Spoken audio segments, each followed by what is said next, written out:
Amigos, gracias por estar con nosotros. Hoy entrevista especial en el marco de la Cumbre Iberoamericana de Jefes y Jefas de Estado que se ha celebrado en la ciudad de Santo Domingo, capital de la República Dominicana, capital primada de América, que ha tenido el honor de recibir a jefes de Estado de 22 naciones que se congregan pues en esta comunidad. Nos ha dado un poco de su tiempo el señor vicepresidente de El Salvador, el señor Félix Ulloa. Gracias por acompañarnos durante Es un gusto siempre estar acá. Para nosotros, Santo Domingo, como capital primada de América, y la República Dominicana como una república hermana dentro del sistema de integración centroamericana, es sentirnos en casa siempre. Así que gracias. Gracias a usted. Ayer vimos su participación en la plenaria de la cumbre. Quiero arrancar por allí, los resultados de la cumbre, si usted cree que realmente expresan la voluntad de los países miembros, si piensa que es más allá de una serie de exposición de motivos o exposición de objetivos, y si realmente siente que se ha reunido el sentimiento de la comunidad. Yo creo que sí, se hizo un esfuerzo previo, hubieron equipos de trabajo, expertos en cada uno de los temas que se abordaron y que se acordaron, porque la declaración al fin y al cabo es no solo la expresión de voluntad de todos los Estados miembros, sino el producto de un esfuerzo técnico de caracterizar el momento y, como decía la cumbre, pues es decir, se trata de la creación de un espacio regional de los dos lados del Atlántico, en el cual pues la igualdad, la inclusión, la resiliencia, todos los desafíos que están presentando el mundo moderno, podamos atenderlos de una manera proactiva. Así que yo me siento satisfecho. Hubieron algunos temas que en el último momento estábamos discutiéndolo.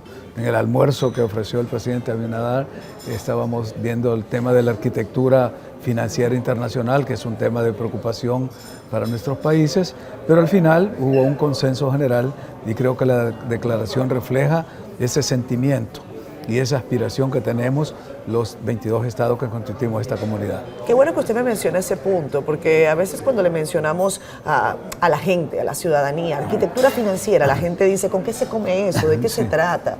¿Cómo eso me afecta a mí? Sí. ¿Cómo beneficia a mi país que esa arquitectura financiera se modifique? ¿Y cuál va a ser la postura? ¿Qué es lo que se va a solicitar? Bueno, mira, de entrada lo que se tomó fue un acuerdo general mediante el cual se plantea de parte de los estados la necesidad de hacer un replanteamiento con los organismos financieros internacionales para poder obtener condiciones favorables en cuanto al financiamiento que nuestros países necesitan, tener oportunidad de atender los efectos negativos del cambio climático que generan muchos problemas en nuestros países y, por otra parte, la sostenibilidad en cuanto a un endeudamiento responsable para que los gobiernos que adquieren este tipo de deudas externas no vayan generando un pasivo para las nuevas generaciones.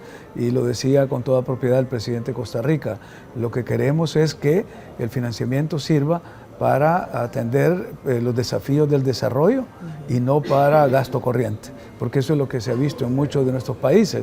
Se han utilizado grandes cantidades de financiamiento que ha dado los organismos multilaterales, sobre todo financieros, y se ha usado pues para un tipo de gasto que no ha conllevado a inversión productiva. Entonces se trata más o menos de permitirle a nuestros pueblos que, atendiendo la asistencia financiera que nos pueden dar los organismos internacionales, con responsabilidad los gobiernos vayamos haciendo las inversiones, atendiendo los desafíos que tienen nuestros pueblos. Señor vicepresidente, en su declaración de ayer manifestó dio la noticia, creo que no se había avanzado sobre la creación de una oficina salvadoreña para tener algún tipo de relación con el gobierno de Haití. En nuestra última entrevista, usted nos abordaba también la preocupación que tiene El Salvador y ese contacto que se había hecho con el primer ministro de ese país, el señor Henry. ¿Cómo ha avanzado esa relación? Coméntenos, por favor, cuáles son los acercamientos y de qué se va a tratar esa oficina. Bueno, nuestra última entrevista fue en ocasión de la cumbre de jefes de Estado del SICA en San Cristóbal el año pasado, en diciembre. Pues en el mes de enero se llevó a cabo en Argentina, en Buenos Aires, la cumbre de la CELAC. Sí. Y ahí tuvimos la oportunidad de intercambiar con el primer ministro Ariel Henry de Haití y poder concretar los términos de nuestra colaboración y asistencia para el gobierno haitiano. Hubo un intercambio de notas entre el presidente Bukele y el primer ministro haitiano, y a partir de ese acuerdo se ha tomado la decisión de abrir una oficina de carácter humanitario y de cooperación en Haití. Creo que estamos ya en los últimos detalles de los intercambios para establecer el estatus diplomático de las personas que vamos a desplazar para esta oficina, y como lo dijimos en muchas ocasiones, este gesto de solidaridad y de apoyo con el pueblo haitiano también nace de una petición que constantemente ha hecho la República Dominicana a la comunidad internacional. Sí. Se ha planteado en la OEA, se ha planteado en la CELAC, se planteó ayer aquí en la cumbre de Iberoamérica, y como lo dijimos, atendiendo la petición del presidente y del canciller Álvarez, que fue la primera vez, y creo que lo dije yo ayer, cuando el canciller Álvarez, Roberto Álvarez, lo planteó en la cumbre de jefes de Estado del SICA en Costa Rica en 2021. A partir de ahí, El Salvador tomó desafío de asistir y de atender la petición de República Dominicana.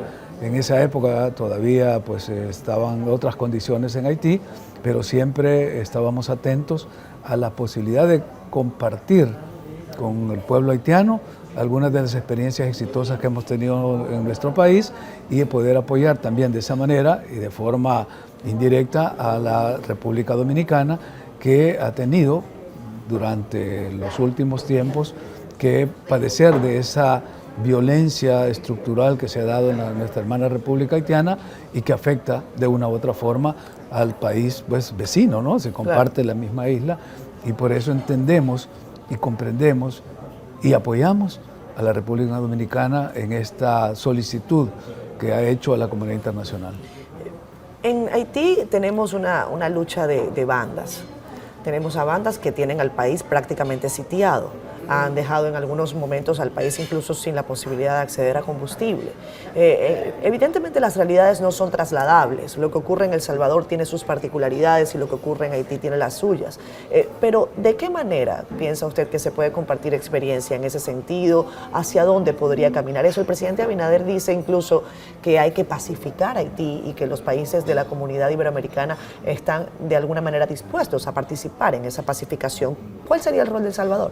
Bueno, siguiendo la lógica del presidente Abinader, de don Luis, nosotros coincidimos con eso. Es decir, hay algunos sectores de la comunidad internacional que tienen una visión de solución del caso de manera formal. O sea, ellos consideran de que hay que hacer unas elecciones, hacer unas reformas constitucionales, instalar un gobierno y un Congreso surgido de las urnas. Y el presidente fue muy claro ayer cuando dijo que antes de pasar a esa etapa habría que lograr la pacificación. ¿Por qué? Porque si no, si se realizan elecciones en las condiciones actuales, no solo se corre el riesgo de que sea un fiasco por las condiciones de violencia que hay, sino que en caso de presentarse candidatos serían controlados por estos grupos criminales.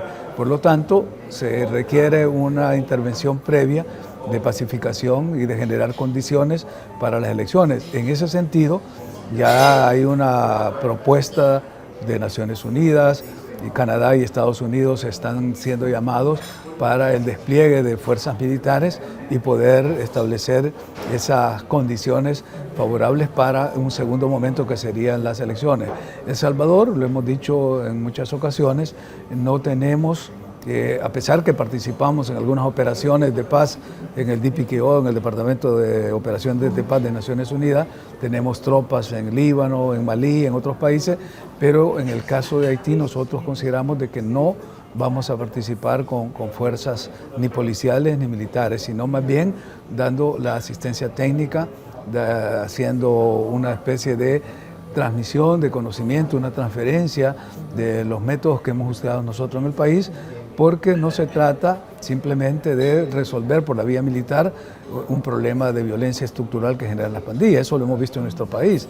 Se trata de atacar las causas que generaron esas condiciones, y para eso se requiere un plan como el nuestro, el Plan de Control Territorial, que son 7 fases. Nosotros apenas vamos en la 5ª fase, y eso es lo que queremos compartir tanto con el pueblo haitiano como con la comunidad internacional. Este plan se lo hemos ofrecido a Naciones Unidas para que Naciones Unidas lo pueda llevar a diversos países, porque es un plan integral que va desde la recuperación de territorios hasta el mejoramiento de equipamiento de las fuerzas del orden, por supuesto la participación de los servicios públicos del Estado en las zonas que son controladas por las bandas criminales, es decir, es un plan completo.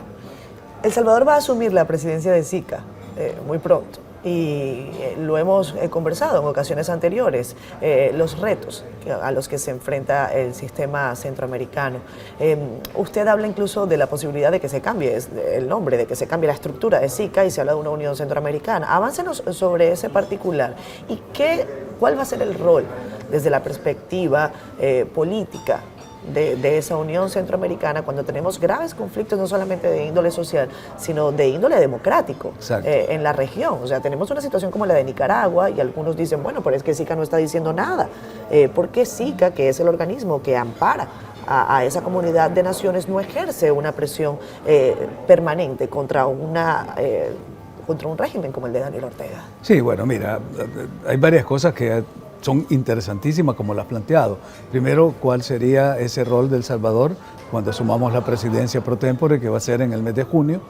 Vamos a tener la presidencia el próximo semestre, la vamos a recibir de Haití.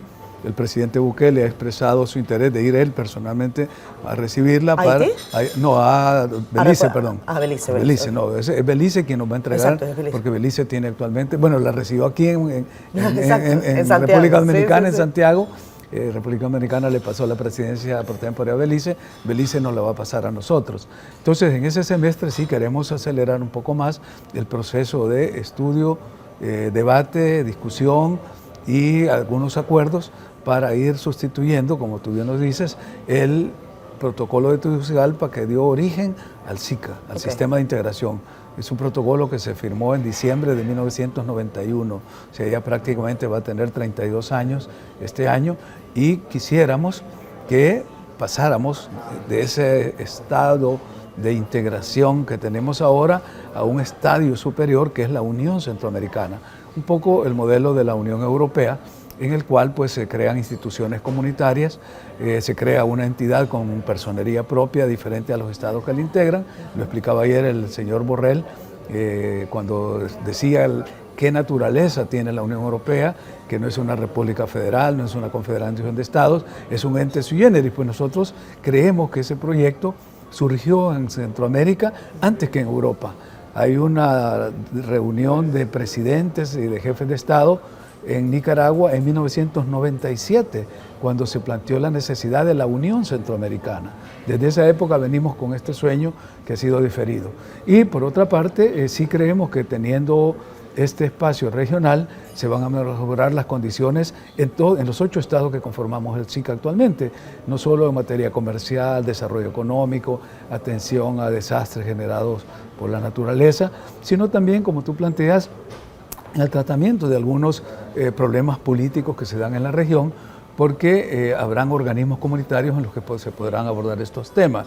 Nosotros no hemos querido ni creemos que en este momento sea oportuno hacer los énfasis en los temas en los cuales diferimos, que hay muchas diferencias entre todos los países, no solo con Nicaragua, sino entre otros estados, y no quisiéramos que se hicieran énfasis en las diferencias, sino en los puntos comunes para avanzar en la construcción.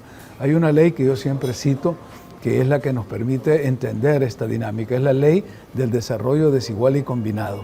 Eso implica pues que hay que ir avanzando, aunque de manera desigual estemos algunos estados, pero tenemos que ir buscando los objetivos superiores. En este caso, los objetivos superiores son la búsqueda de la unión para el beneficio de nuestros pueblos.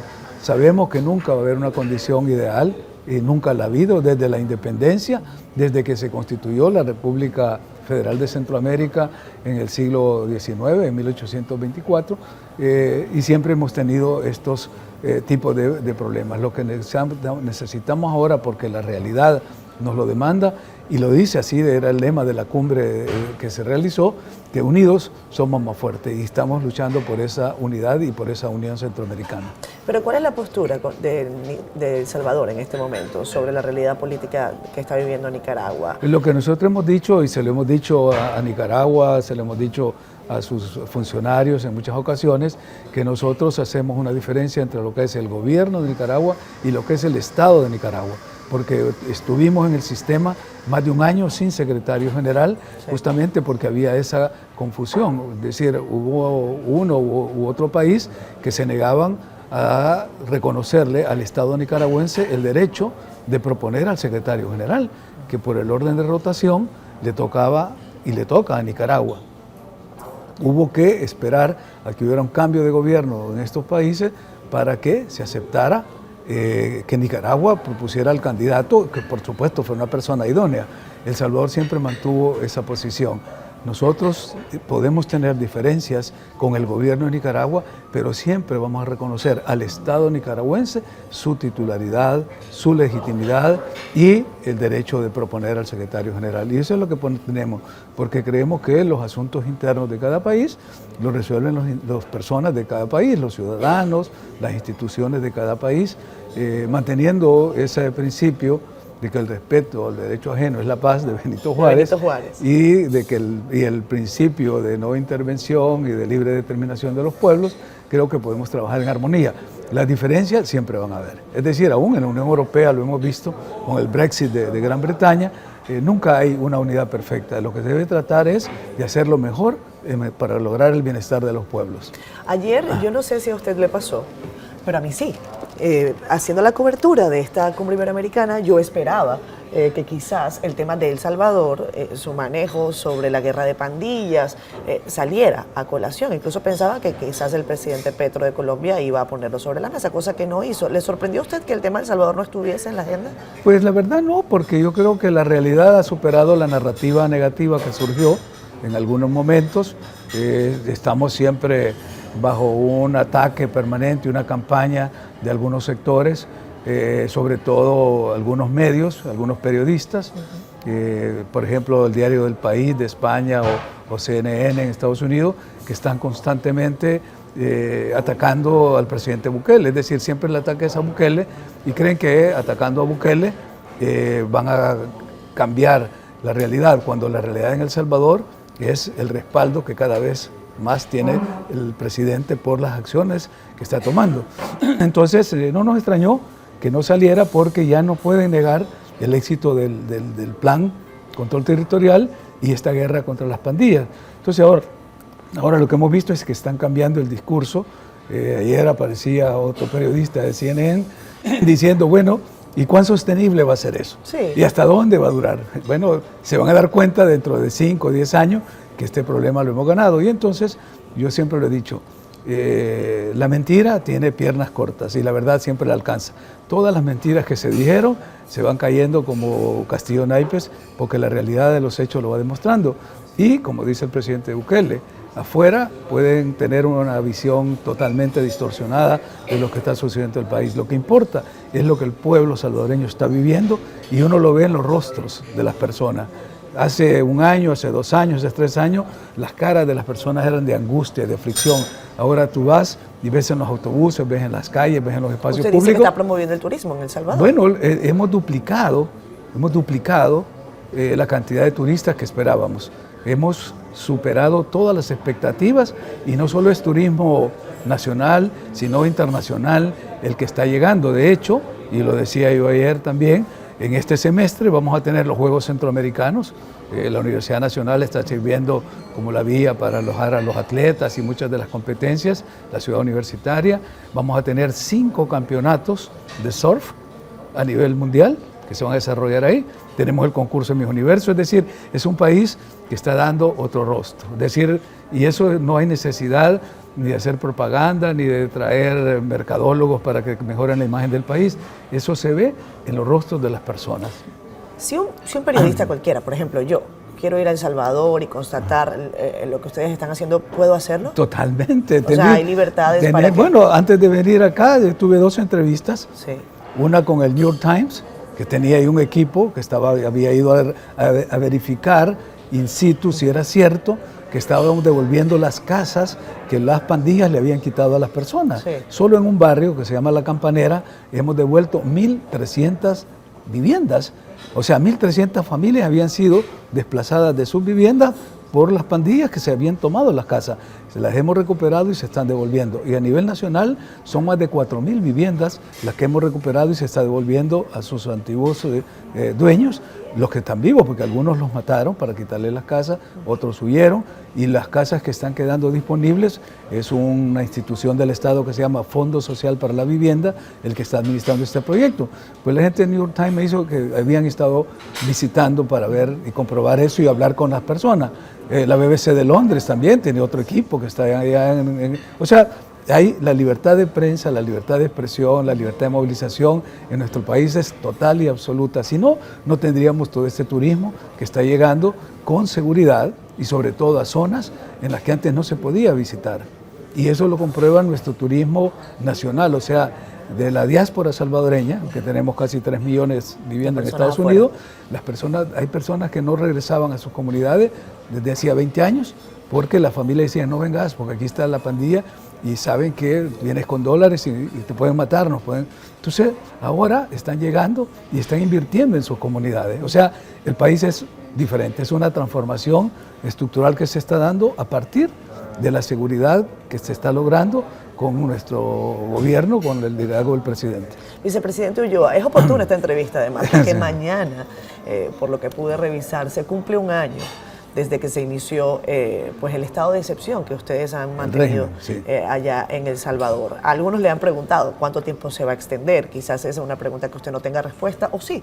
Y en ese sentido me gustaría saber cuál es el plan que se tiene. Sabemos el plan de acción que ustedes han ejecutado, algunos lo llaman un plan de choque, otros lo llaman un plan muy salvadoreño, otros piensan que hay violaciones de derechos humanos que tendrán que ser constatadas o denunciadas y defendidas por ustedes en los escenarios internacionales en caso de que quieran hacerlo. Pero, ¿cuál es el plan? ¿Cuánto tiempo se va a quedar ese estado de excepción? Bueno, para empezar hay que decir qué es el estado de excepción, porque mucha gente piensa el estado de excepción es algo como un estado de sitio, la gente no puede salir, está encerrada, me lo decía en un país europeo. Es que, según nos han dicho, a las 10 de la noche nadie puede salir por el estado de excepción. Me daba risa, le digo, ese que le dijo no sé a dónde está, porque en El Salvador usted va, después de las 10 de la noche las discotecas están llenas, los restaurantes están llenos, las playas, es decir, o sea, nunca, desde que se inició el estado de excepción, se afectó ninguna de las libertades públicas. O sea, no se afectó el derecho de movilización, el derecho a la reunión. Nada, derecho a libertad de expresión, nada. Solo fueron 4 las garantías que se suspendieron. Ahora solo son 2. O sea, el estado de excepción solo aplica para suspender 2 garantías. Y no son públicas, son individuales. O sea, los ciudadanos, según la Constitución, cuando son detenidos, tienen que ser puestos a la orden del juez dentro de 72 horas. Sí. Es la detención administrativa. Esa es una garantía constitucional. A mí no me pueden tener más de 3 días, tiene que ponerme a la orden del juez o me libera. Ese es mi derecho constitucional. Pues esa se ha suspendido y se ha extendido a 15 días. O sea que la policía, la fiscalía pueden tener a una persona durante 15 días sin pasarle a la orden del juez. Sin presentarle cargos. ¿Por qué? Porque hay que elaborar, porque son masivamente que las capturas, entonces en 3 días no se podía conseguir eso, entonces se extendió. Esa es una. Y la segunda es que yo tengo derecho constitucional a mi privacidad. Nadie puede intervenirme el teléfono, ni mi correspondencia, absolutamente nada. Hoy ese derecho está también suspendido. ¿Por qué? Porque es necesario revisar los teléfonos de los criminales, las computadoras, es decir, entrar a su parte. O sea, cualquier persona en El Salvador en este momento está sujeta a que le revisen su Cualquier teléfono. persona no, esa es otra cosa. Es decir, esto afecta... ¿Es bueno explicarlo? Sí, claro, no. Es que como al decir el estado de excepción, se piensa, o sea, no sé qué idea tiene. Es el idioma que hemos manejado durante años. Y así se llama técnicamente el régimen de excepción, porque se afectan garantías constitucionales por 30 días. Además, esa es otra cosa, tiene que ser 30 días. Sí. 2 garantías nada más. Eso es todo. Entonces dice usted que no a cualquier persona le pueden revisar. No, solo a las que están capturadas por el régimen de excepción. Es decir, un ciudadano común y corriente no está sometido a este tipo digamos, de suspensión de su garantía. Tiene que ser alguien que sea calificado, perfilado dentro de las estructuras criminales, porque también, y eso lo dijo el presidente desde el primer día que se decretó el estado de excepción, la población honrada, los trabajadores no tienen que temer porque no va a pasar nada. Esto va dirigido a las estructuras criminales y por eso es el éxito que hemos tenido, porque hemos usado todo el aparato coactivo del Estado, la fuerza pública, también los marcos legales, todo lo hemos hecho dentro de la ley para poder aplicar esto. Se han tomado las decisiones en el Congreso debidamente, porque un estado de excepción, para que se prorrogue, tiene que tener una supermayoría legislativa. No es una simple mayoría ni una mayoría calificada, es supermayoría, y eso se ha venido extendiendo cada 30 días y como tú dices, no sabemos cuándo va a terminar. Lo que ha dicho el presidente es, vamos a terminar cuando terminen las condiciones que lo generaron. Entonces se va a terminar. Cuando terminen las condiciones estas dos garantías. No hay nada más afectado en el país. Solo dos garantías de carácter personal para los indiciados. Eso es el estado de excepción.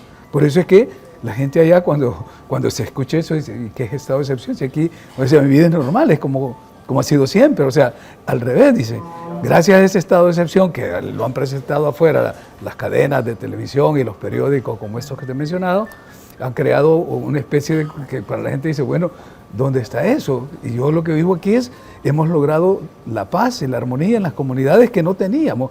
Cuando estaban las pandillas, eso sí tenían estado de sitio ahí, un vehículo no podía entrar después de las 7 de la noche si no apagaba la luz, si no bajaba la ventanilla, si no se identificaba a la persona, porque la pandilla tenía el control del barrio. Las personas para entrar y salir a pie tenían que pagar una cuota, 25 centavos. Es decir, era un régimen de excepción impuesto por los grupos criminales. Entonces, con la acción del Estado hemos liberado a la población y hemos salido en defensa justamente de los derechos humanos de la población. Los que ahora denuncian violación de derechos humanos nunca denunciaron cuando se asesinaba a las personas. Nosotros recibimos el gobierno en el 2019 de dos gobiernos que había tenido el FMLN de 2009 y 2019 con 40.000 asesinados. Cifras del Instituto de Medicina Legal, sí. 40.000, más de 40.000, 40.000 y algo, casi 41.000 asesinados en esos dos gobiernos. Y nunca vimos que alguien saliera a defender los derechos humanos de todas esas víctimas. Entonces sí creemos que es una agenda de la oposición salvadoreña que como no tiene presencia política, porque el pueblo prácticamente la ha eliminado del espectro político, sus voceros logran afuera generar esta narrativa y hay medios que se prestan para seguirla difundiendo sin tener esa rigurosidad. Pero ustedes están recibiendo reclamos de derechos humanos que pueden entrar a verificar. Sí, ahí están. Bueno, de hecho, porque esa es otra de la narrativa que salió de que en la cárcel estaban muriéndose. Sí, bueno, sí, el diario El País, por cierto, tiene un artículo en donde lo señala. Claro, es lo que te digo. El País tiene una campaña permanente contra el presidente Bukele, que lo que le hace daño es a la imagen del país, aunque ellos creen que es al presidente Bukele. Pero nosotros tenemos un convenio con el Comité Internacional de la Cruz Roja, el CICR, que tienen una vigilancia permanente en todo el sistema carcelario. O sea, son ellos los que están verificando que los reos tengan alimentación adecuada, asistencia médica, condiciones mínimas de dignidad en los penales. Entonces, cuando me dicen, no, es que las ONG de derechos humanos de unidad de deseo, pero ¿cuáles son? Y me dice, ya vas a ver, y son gente vinculada o al FMLN o a Arena, o sea, de la oposición política. Y esa es la que reporta. Cuando yo quiero ver qué es lo que está sucediendo, pregunto al Comité Internacional de la Cruz Roja, sí, que es una entidad seria, que no tiene ninguna agenda política y que te va a reportar bajo su prestigio lo que está pasando. Presidente, tenemos que despedir la entrevista. Vicepresidente, perdón. El presidente Bukele no suele viajar. No hemos podido entrevistarlo, ojalá pudiéramos hacerlo. ¿Cuándo vamos a ver al presidente Bukele? Muy pronto, y aquí en Dominicana. ¿Va a venir? Va a venir. Ese es uno de los... Pero usted me lo había dicho ya en Santiago. Pero es que él no había dicho, ¿y sabes qué? Y aprovecho, pues, porque se lo dije al presidente ayer. Es que andaba coqueteando con ir a Colombia. Entonces yo dije, pues quizás no vendrá a República Dominicana. No. Ya es una realidad. Estamos esperando la invitación formal y oficial del gobierno dominicano para establecer la fecha en que él pueda venir. Y él ya a través mío mandó este mensaje diciendo de que quiere venir a la República Dominicana y está esperando que se le invite, porque no va a haber, no es decir quiero ir y voy a agarrar un avión y me voy para allá. Bueno, lo puede hacer como ciudadano privado. Está pero la una visita de Estado, sí, él, es más, también me dijo que quiere que el presidente Abinader vaya a El Salvador cuando inauguremos los Juegos Centroamericanos. O sea, pues que sería un intercambio. El presidente Bukele viene a República Dominicana y el presidente de República Dominicana visita El Salvador. Pues entonces quizás podamos ir nosotros a esa cobertura. Ojalá que sea así. Ojalá Señor que sea vicepresidente así. Ulloa, gracias por habernos atendido. Un gusto. Siempre el espacio se queda corto para conversar Encantado. con usted. Me decía que había una Bukelemanía. Yo veía, estuve revisando incluso en Alemania, hablando sobre el tema Bukele. Bukele es un líder universal en este momento. Y eso genera una bukelefobia, porque hay toda una campaña contra Bukele, y la bukelemanía, que todo el mundo pide, queremos un Bukele. Colombia, Chile nos están pidiendo Bukeles. Gracias, vicepresidente. Muy amable. Regresamos nosotros. Gracias a ustedes por habernos acompañado. Esta entrevista especial ha sido además apoyada por todo el equipo técnico de CDN Canal 37. Agradecemos al personal de la Embajada de El Salvador acá en Santo Domingo y los vemos en una próxima oportunidad.